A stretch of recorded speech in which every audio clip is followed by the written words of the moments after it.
नमस्कार दोस्तों, आपका स्वागत है आपके अपने YouTube channel study with Prabhakar में।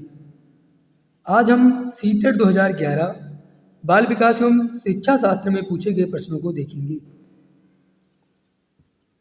पहला प्रश्न है, मन का मानचित्रण संबंधित है साहसिक कार्यों की क्रिया योजना से, मन का चित्र बनाने से, मन की क्रियाशीलता पर अनुसंधान से, बोध समझ बढ़ाने की तकनीक से। इसका सही उत्तर है विकल्प सी, मन की क्रियाशीलता पर अनुसंधान से। एक शिक्षक अपने लोकतांत्रिक स्वभाव के कारण विद्यार्थियों को पूरी कक्षा में कहीं भी बैठने की अनुमति देता है। कुछ शिक्षार्थी एक साथ बैठते हैं और चर्चा करते हैं या सामूहिक पठन करते हैं। कुछ चुपचाप बैठकर अपने आप पढ़ते हैं। एक अभिभावक को यह पसंद नहीं आता। इस स्थिति से निपटने का निम्न में से कौन सा तरीका सबसे बेहतर हो सकता है? अभिभावकों को प्रधानाचार्य से अनुरोध करना चाहिए कि वे उनके बच्चे का अनुभाग बदल दें। अभिभावकों को शिक्षक पर विश्वास व्यक्त करना चाहिए और शिक्षक के साथ समस्या पर चर्चा करनी चाहिए। अभिभावकों को उस विद्यालय से अपने बच्चे को निकाल लेना चाहिए। अभिभावकों को प्रधानाचार्य से शिक्षक की शिकायत करनी चाहिए। इसका सही उत्तर है विकल्प बी, अभिभावकों को शिक्षक पर विश्वास व्यक्त करना चाहिए और शिक्षक के साथ समस्या पर चर्चा करनी चाहिए। पियाजे के अनुसार निम्नलिखित में से कौन सी अवस्था में बच्चा अमूर्त संकल्पनाओं के विषय में तार्किक चिंतन करना आरंभ करता है? औपचारिक संक्रियात्मक अवस्था 12 वर्ष एवं ऊपर, संवेदी प्रेरक अवस्था जन्म से 2 वर्ष, पूर्व संक्रियात्मक अवस्था 2 से 7 वर्ष, मूर्त संक्रियात्मक अवस्था 7 से 11 वर्ष। इसका सही उत्तर है विकल्प ए, औपचारिक संक्रियात्मक अवस्था 12 वर्ष एवं ऊपर। प्राथमिक स्तर पर एक शिक्षक में निम्न में से किसे सबसे महत्वपूर्ण विशेषता मानना चाहिए? धैर्य और दृढ़ता, शिक्षण पद्धतियों और विषयों के ज्ञान में दक्षता, अतिमानक भाषा में पढ़ाने में दक्षता, पढ़ाने की उत्सुकता। इसका सही उत्तर है विकल्प ए, धैर्य और दृढ़ता। निम्न में से कौन सा शिक्षार्थियों में सृजनात्मकता का पोषण करता है?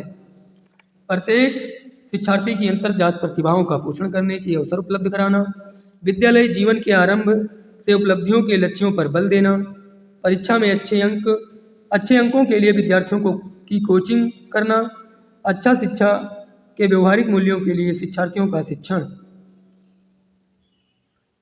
इसका सही उत्तर है विकल्प ए,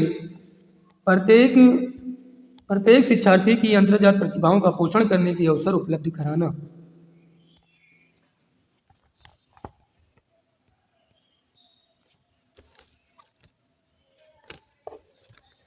निम्न में से कौन सा शिक्षार्थियों में सृजनात्मकता का पोषण करता है?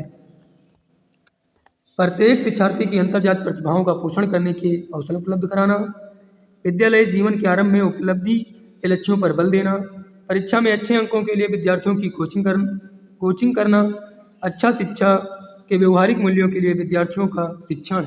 इसका सही उत्तर है विकल्प ए, प्रत्येक शिक्षार्थी की अंतर्जात प्रतिभाओं का पोषण करने के अवसर उपलब्ध कराना। वह अवस्था जब बच्चा तार्किक रूप से वस्तुओं व घटनाओं के विषय में चिंतन प्रारंभ करता है। औपचारिक संक्रियात्मक अवस्था, पूर्व संक्रियात्मक अवस्था, मूर्त संक्रियात्मक अवस्था, संवेदी प्रेरक अवस्था। इसका सही उत्तर है विकल्प सी, मूर्त संक्रियात्मक अवस्था।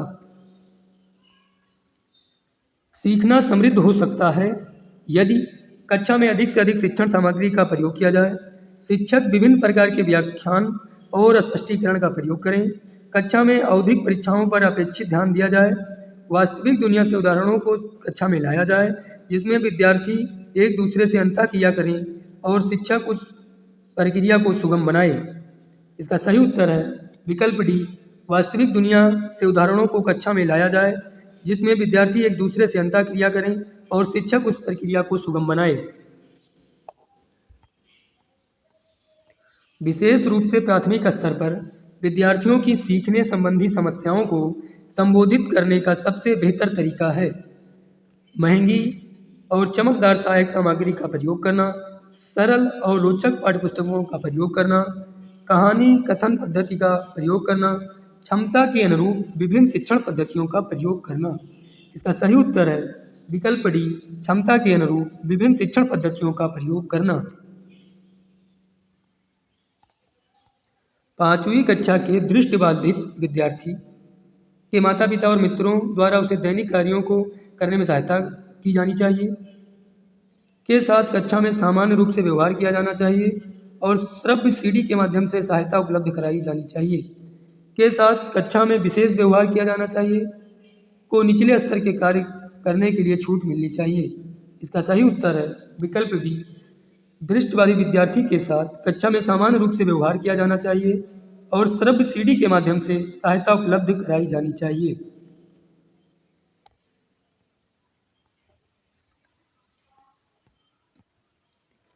निम्न में से कौन सा बच्चे की सामाजिक मनोवैज्ञानिक आवश्यकताओं के संबंध में सही नहीं है?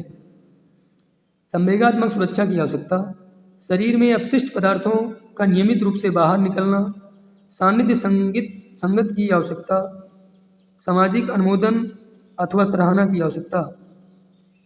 इसका सही उत्तर है विकल्प बी शरीर में अपशिष्ट पदार्थों का नियमित रूप से बाहर निकलना।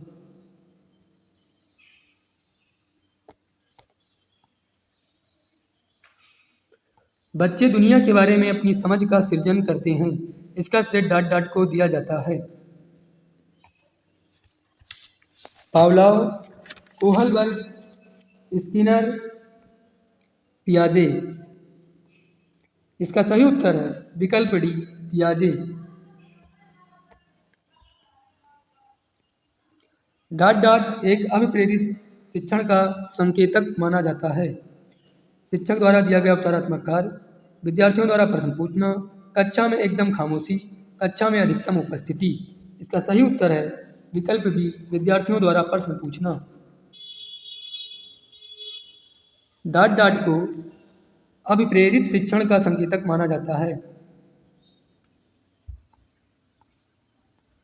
निम्न में से कौन सा बुद्धिमान बच्चे का लक्षण नहीं है? वह जो प्रवाहपूर्ण एवं उचित तरीके से संप्रेषण करने की क्षमता रखता है, वह जो अमूर्त रूप से सोचता रहता है, वह जो नए परिवेश में स्वयं को समायोजित कर सकता है, वह जो लंबे निबंधों को बहुत जल्दी रटने की क्षमता रखता है। इसका सही उत्तर है विकल्प डी वह जो लंबे निबंधों को बहुत जल्दी रटने की क्षमता रखता है। वह कौन सा स्थान है जहाँ बच्चे के संज्ञानात्मक विकास को सबसे बेहतर तरीके से परिभाषित किया जा सकता है? विद्यालय एवं कक्षा, पर्यावरण, सभागार, घर, खेल का मैदान। इसका सही उत्तर है विकल्प ए विद्यालय एवं कक्षा पर्यावरण। कृतिका अक्सर घर में ज़्यादा बात नहीं करती, लेकिन विद्यालय में वह काफ़ी बात करती है। यह दर्शाता है कि शिक्षकों की मांग होती है कि बच्चे विद्यालय में खूब बात करें। कृतिका को अपना घर बिल्कुल पसंद नहीं है। उसके विचारों को विद्यालय में मान्यता मिलती है। विद्यालय हर समय बच्चों को खूब बात करने का अवसर देता है। इसका सही उत्तर है विकल्प सी उसके विचारों को विद्यालय में मान्यता मिलती है। एक शिक्षक को अपने विद्यार्थियों की क्षमताओं को समझने का प्रयास करना चाहिए। निम्नलिखित में से कौन सा क्षेत्र इस उद्देश्य के साथ संबद्ध है? सामाजिक दर्शन, मीडिया मनोविज्ञान, शिक्षा मनोविज्ञान, शिक्षा समाजशास्त्र। इसका सही उत्तर है विकल्प सी शिक्षा मनोविज्ञान। सीखने की प्रक्रिया में अभिप्रेरणा पिछले सीखे हुए को नए अधिगम से अलग करती है। शिक्षार्थियों को एक दिशा में सोचने की योग्य बनाती है। शिक्षार्थियों में सीखने की प्रति रुचि का विकास करती है। शिक्षार्थियों की स्मरण शक्ति को पैना बनाती है। इसका सही उत्तर है विकल्प सी शिक्षार्थियों में सीखने के प्रति रुचि का विकास करती है।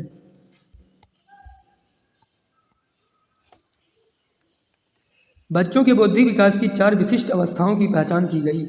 एरिक्सन द्वारा, स्किनर द्वारा, पियाजे द्वारा, कोहलबर्ग द्वारा। इसका सही उत्तर है विकल्प सी पियाजे द्वारा। निचली कक्षाओं में शिक्षण की खेल पद्धति मूल रूप से आधारित है शिक्षण पद्धति के सिद्धांतों पर, विकास एवं वृद्धि के मनोवैज्ञानिक सिद्धांतों पर, शिक्षण के समाजशास्त्रीय सिद्धांतों पर, शारीरिक शिक्षा कार्यक्रम के सिद्धांतों पर। इसका सही उत्तर है विकल्प बी विकास एवं वृद्धि के मनोवैज्ञानिक सिद्धांतों पर। विकास कभी न समाप्त होने वाली प्रक्रिया है। यह विचार किससे संबंधित है? निरंतरता का सिद्धांत, एकीकरण का सिद्धांत, अंतःक्रिया का सिद्धांत, अंतःसंबंध का सिद्धांत। इसका सही उत्तर है विकल्प ए, निरंतरता का सिद्धांत। डाट डाट प्रतिभाशाली होने का संकेत नहीं है। दूसरों के साथ झगड़ा करना, अभिव्यक्ति में नवीनता, जिज्ञासा, सृजनात्मक विचार। इसका सही उत्तर है विकल्प ए, दूसरों के साथ झगड़ा करना। विशेष आवश्यकता वाले बच्चों को शिक्षा उपलब्ध कराई जानी चाहिए। विशेष विद्यालयों में विशेष बच्चों के लिए विकसित पद्धतियों द्वारा, विशेष विद्यालयों में शिक्षकों द्वारा, अन्य सामान्य बच्चों के साथ। इसका सही उत्तर है विकल्प डी, अन्य सामान्य बच्चों के साथ। आकलन को उपयोगी और रोचक प्रक्रिया बनाने के लिए डाट डाट के प्रति सचेत होना चाहिए। शिक्षार्थियों को बुद्धिमान या औसत शिक्षार्थियों की उपाधि देना, शैक्षिक और शैक्षिक क्षेत्रों में शिक्षार्थियों के सीखने के बारे में जानकारी प्राप्त करने के लिए विविध तरीकों का प्रयोग करना, प्रतिपुष्टि फीडबैक देने के लिए तकनीकी भाषा का प्रयोग करना, अलग अलग विद्यार्थियों में तुलना करना। इसका सही उत्तर है विकल्प बी, शैक्षिक और शैक्षिक क्षेत्रों में विद्यार्थियों के सीखने के बारे में जानकारी प्राप्त करने के लिए विविध तरीकों को प्रयोग करना। डिसलेक्सिया किससे संबंधित है? गणितीय विकार, पठन विकार, व्यवहार संबंधी विकास, मानसिक विकास। इसका सही उत्तर है विकल्प बी, पठन विकार। बच्चों के सीखने की प्रक्रिया में माता पिता को डाट डाट भूमिका निभानी चाहिए। अग्रमुखी, सहानुभूतिपूर्ण, तटस्थ, नकारात्मक। इसका सही उत्तर है विकल्प ए, अग्रमुखी। एक बच्चा अतीत की समान परिस्थिति में की गई अनुक्रियाओं के आधार पर नई स्थिति के प्रति अनुक्रिया करता है। यह किससे संबंधित है? सीखने का प्रभाव नियम, सीखने की प्रक्रिया का आवृत्ति नियम, सीखने का तत्परता नियम, सीखने का सादृश्यता का नियम। इसका सही उत्तर है विकल्प डी, सीखने का सादृश्यता नियम। सीखने के अंतर्दृष्टि सिद्धांत को किसने बढ़ावा दिया? पावलोव, जीन पियाजे, वाइगोत्स्की, गेस्टाल्ट सिद्धांतवादी। इसका सही उत्तर है विकल्प डी, गेस्टाल्ट सिद्धांतवादी। निम्नलिखित में से किस अवस्था में बच्चे अपने समवयस्क समूह के सक्रिय सदस्य हो जाते हैं? प्रौढ़ावस्था, पूर्व बाल्यावस्था, बाल्यावस्था, किशोरावस्था। इसका सही उत्तर है विकल्प डी, किशोरावस्था। शिक्षा के क्षेत्र में पाठ्यचर्या शब्दावली डाट डाट की ओर संकेत करती है। विद्यालय का संपूर्ण कार्यक्रम जिसमें विद्यार्थी प्रतिदिन अनुभव प्राप्त करते हैं, मूल्यांकन प्रक्रिया, कक्षा में प्रयुक्त की जाने वाली पाठ्य सामग्री, शिक्षण पद्धति एवं पढ़ाई जाने वाली विषय वस्तु। इसका सही उत्तर है विकल्प ए, विद्यालय का संपूर्ण कार्यक्रम जिसमें विद्यार्थी प्रतिदिन अनुभव प्राप्त करते हैं। निम्न में से कौन से कथन को सीखने की प्रक्रिया की विशेषता नहीं मानना चाहिए? सीखना एक व्यापक प्रक्रिया है, सीखना लक्ष्योन्मुखी होता है, अनधिगम भी सीखने की प्रक्रिया है, शैक्षिक संस्थान ही एकमात्र स्थान है जहां अधिगम प्राप्त होता है। इसका सही उत्तर है विकल्प डी, शैक्षिक संस्थान ही एकमात्र स्थान है जहां अधिगम प्राप्त होता है। इसी प्रकार से हमारे वीडियो प्राप्त करने के लिए हमारे YouTube channel study with Prabhakar को सब्सक्राइब करें और बेल आइकन दबाना न भूलें।